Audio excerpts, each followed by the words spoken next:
we are. We're back. Almost. Time for our political insiders right now. We have Tony May on the Democratic side, Charlie Giroux on the Republican side. Yeah. There we are, right there on TV. Welcome, guys. As always, it's great to have you. Let's start out with the Republican presidential candidates. We had a debate last night. We have another one coming up. How important are these debates heading into South Carolina for the primary coming up this Saturday? In my judgment, they're the deal breaker or maker in some cases, because it's a chance for voters to see the candidates unvarnished and open before their very eyes. Not these 30-second clips that they have on advertised television. Newt Gingrich last night hit the ball out of the park. I'm obviously a partisan on this one, but I think he took a huge step forward in South Carolina last night because of his superior debating skills, something that will be very necessary in the fall against Barack Obama. Is it too late to beat Mitt Romney?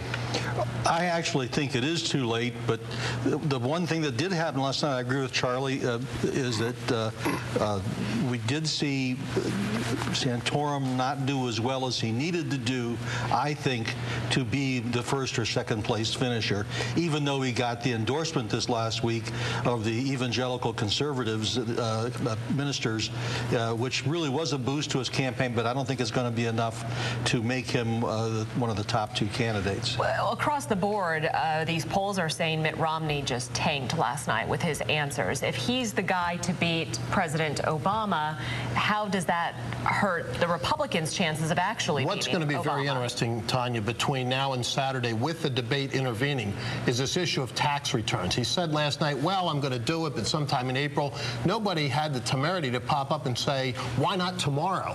But I think that's coming. And then he's got a problem because he's effectively admitted today that his tax rate is 15%. Well, that stood out to me, too. Should he have just said, I'll get them to you as soon as I can? Yes. I mean, Charlie and I both have been campaign managers, campaign consultants.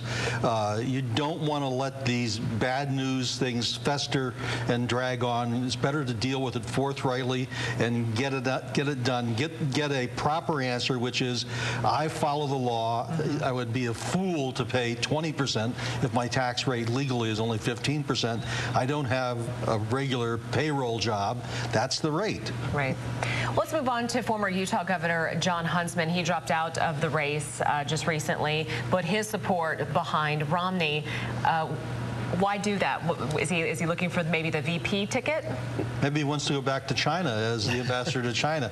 I think that there is a good case to be made that both of them were the most middle-of-the-road candidates, the most centrist candidates, and he probably saw Romney as more in the same wheelhouses where his opinions are. I mean, I think it's a perfectly proper decision on his part. Gives the other guys at least a little more time to talk. A little bit more time to talk. And quite frankly, I don't think this is a huge event in the course of this campaign. Governor Huntsman never really got untracked, and typically candidates aren't able to suggest to their supporters where they go. So their endorsements, frankly, don't mean a great deal. Okay, we have 15, 20 seconds. Todd Platts retired today. Is it surprising to one? It surprised me immensely. He's still a young man.